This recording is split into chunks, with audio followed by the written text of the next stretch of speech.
Olá, irei falar sobre o enterovírus, do diagnóstico clínico ao laboratorial. E o que são enterovírus? O enterovírus, eles são um grupo de vírus pequenos que se multiplicam principalmente dentro do intestino das pessoas. Sobre as suas características gerais, ele é da família Picornaviridae, são pequenos, RNA de fita simples e sem envoltório. Os principais grupos são os poliovírus, Coxsackie-AB, ecovírus e enterovírus humanos. Possui capsídeo icosaédrico resistentes ao meio externo, como o calor e o ácido gástrico, e se multiplicam primeiro no trato digestivo e depois podem chegar ao sangue e outros tecidos, podendo assim ser considerado de efeito sistêmico. Quando se fala em capsídeo icosaédrico, fala justamente de uma estrutura de proteína que reveste ali o material genético, tá? E por ele não ter essa camada extra, que é o envoltório ali, essa casca rígida é a única proteção do vírus.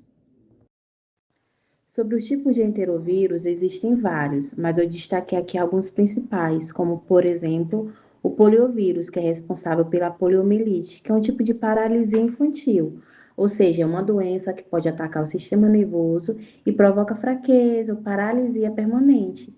E a vacina é a forma mais eficaz de prevenir.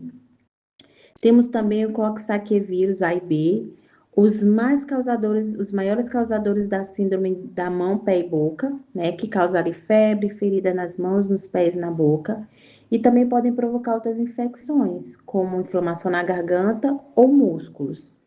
Temos também o enterovírus D68, que é associado a infecções respiratórias graves, como a bronquiolite e a pneumonia.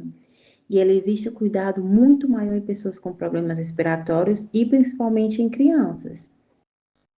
Temos também o vírus da conjuntivite, né? Que causa ali uma inflamação forte no olho, deixando vermelhidão, causa dor e secreção. E podendo também ter um sangramento na parte branca dos olhos, tá? Ele é muito contagioso e passa rapidamente de uma pessoa para outra por contato com objeto compartilhado. Sobre a forma de transmissão, a principal via é a fecal oral. Como que funciona? O vírus, ele sai nas fezes da pessoa que está infectada e essa pessoa passa para outra pessoa através de mãos sujas, alimentos contaminados, águas contaminadas. Essa é a principal via de transmissão. Mas também existem outras vias de transmissão, como através de gotículas, de espirros, também materno, fetal. A mulher pode passar para o bebê ali na hora do parto também, certo? E ele é de alta contagibilidade, porque é muito fácil o contágio do enterovírus. Por isso que é muito importante fazer a limpeza das mãos, não ter contato com água contaminada. Como que a gente pode saber se a água está contaminada? Principalmente em locais em grande população, tá bom? Então, por isso é muito importante ter essa questão da higiene, da educação em saúde, da educação em higiene, para poder evitar que esse vírus ele venha contaminar a pessoa e fazer com que ele se dissemine dentro de uma população, dentro de um grupo. Sobre as principais manifestações clínicas, ela pode apresentar dois meios, os meios mais comuns e de formas mais graves, né? A mais comum geralmente apresenta febre leve, mal-estar, dor de garganta, distúrbios digestivos, náuseas, diarreia, dor abdominal, erupções cutâneas. O exemplo clássico é o pé, mão e boca. E nos casos mais graves, a meningite asséptica, né, que é uma dor de cabeça muito forte, uma rigidez na nuca, paralisia flácida, que ela é comumente mais associada ali à poliomielite, inflamações cardíacas da miocardite e pericardite, doenças respiratórias como a bronquite e a pneumonia leve, e em recém-nascidos, infecções disseminada grave. E geralmente em recém-nascido é preciso ter um cuidado muito maior por conta da sua imunidade, né? Ele está com o sistema imunológico dele muito mais debilitado, muito mais fraquinho. Então, por isso que em crianças é muito importante ter um cuidado muito maior para evitar com que ela se agrave, podendo levar ali o bebê a óbito. Amostras utilizadas para o diagnóstico são as fezes, que é a amostra mais estável de fácil coleta, ideal para todos os tipos, né? Geralmente, as fezes é a melhor opção, o vírus ele fica mais estável ali. Sobre o líquido cefalorraquidiano, líquor, em casos de meningite. Só é coletado quando há suspeita de meningite. Sobre a secreção faríngea nasal, é coletada nos primeiros dias de sintomas. O sangue, o soroplasma e líquidos orgânicos ou fragmentos de tecidos em casos mais graves de efeito sistêmico. Sobre os métodos laboratoriais empregados, esses exames eles são usados para confirmar a infecção por enterovírus. Eles são divididos em dois grupos, né? Que é a detecção direta do vírus ou seu material genético, que destaca-se ali o RT-PCR, que significa reação em cadeia de polimerase com transcrição reversa. É o método mais moderno, rápido e sensível. Ele detecta o RNA viral diretamente na amostra. Temos o isolamento em cultura celular, onde o vírus ele é crescido em células de laboratório, identificado, depois por reações específicas. Geralmente é o método mais demorado, porém é um método mais antigo também. E tem a detecção de resposta imunológica, que é justamente a sorologia, que ela procura por anticorpos produzidos pelo organismo contra o vírus, compara amostras coletadas no início e após 15 e 20 dias.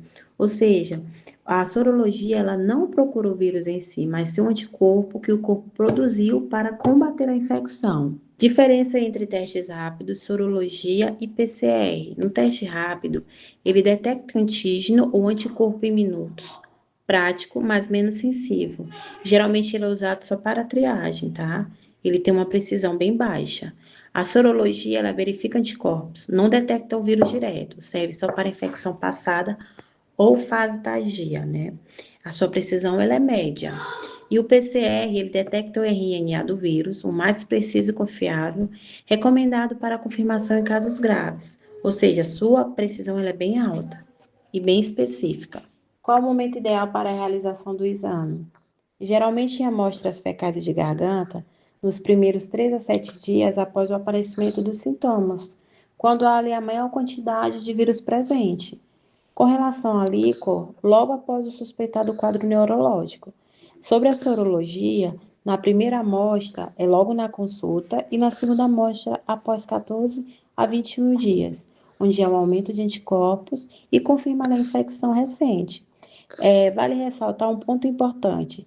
Se o exame for feito muito tarde, o vírus já pode ter sido eliminado e o diagnóstico fica difícil de ser feito. Além do diagnóstico ficar difícil de ser feito, também fica difícil de procurar um tratamento certo e eficaz para o paciente. Vantagens e limitações dos métodos diagnósticos. Podemos destacar o PCR, né, que é um exame onde ele é muito eficaz, ele tem alta sensibilidade e ele vai poder permitir um resultado logo ali na fase inicial. Ou seja, ele tem uma alta sensibilidade e alta compatibilidade para poder dar um diagnóstico preciso e rápido. As limitações, elas estão muito voltadas para a questão de equipamentos, de mão de obra, de um técnico, que esse técnico ele tenha um conhecimento técnico para que ele possa fazer ali a coleta do material de forma precisa e eficaz para poder dar um diagnóstico preciso também. Qual o papel do laboratório no diagnóstico de infecções? O papel principal é identificar o agente causador ali daquela infecção, certo? Para identificar se é um enterovírus ou se é um outro tipo de infecção parecida. Por isso é muito importante que o laboratório ele se predisponha de profissionais qualificados e competentes para que eles tenham um diagnóstico preciso, eficaz e rápido, porque a partir desse diagnóstico é que o médico vai iniciar o tratamento do paciente. Por isso é muito importante que se tenha conhecimento teórico e técnico para evitar erros, fazendo com que não haja ali uma demora no tratamento, um desperdício de tempo e dinheiro, e até Deus o livre, né, podendo levar o paciente a óbito se tratado de forma errada. Por isso que o laboratório, ele é muito importante que ele contrate profissionais qualificados e competentes para que eles possam dar um diagnóstico preciso e eficaz ali para o médico que vai iniciar o tratamento daquele paciente, tá? E também é muito importante notificar a vigilância sanitária, a vigilância epidemiológica, para que ela inicie ali palestras, treinamentos perante a sociedade também, sobre meios de transmissão, de contaminação, meios de prevenção, porque muitas pessoas elas acabam não tendo esse certo tipo de conhecimento. Então é muito importante também notificar a vigilância epidemiológica, para fazer com que ela também trabalhe ali na população, evitando essa disseminação. Para finalizar, aqui estão as minhas referências bibliográficas e esse foi o meu trabalho. Desde já agradeço.